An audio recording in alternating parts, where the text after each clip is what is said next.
నా రెసిపీ వచ్చేసి జోసో with egg and butter bread cheese special ఇవాళ ఎట్లా చేస్తున్నా అనేది మీకు చూపిస్తా.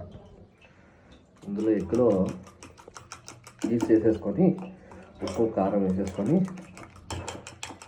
కంప్లీట్ చేసుకున్న తర్వాత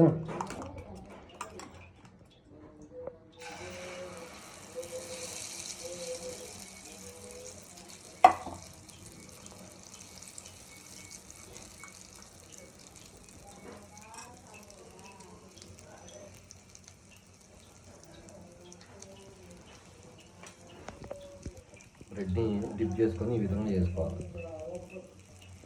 కొంచెం కాలిన తర్వాత దీన్ని మళ్ళీ తిప్పేసుకున్న తర్వాత మళ్ళీ చూపిస్తాను నేను అవుట్పుట్ ఎలా వస్తుందనేది మీకు చూపిస్తాను. ఇట్లా మొత్తం చీజ్ వేసేసుకొని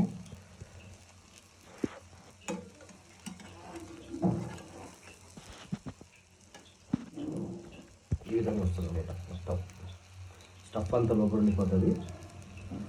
తింటే మాత్రం అల్టిమేట్గా ఉంటుంది. ఇట్లా రెడీ చేసుకోండి, ఒకసారి క్లీన్ చూడండి, సూపర్ ఉంటుంది.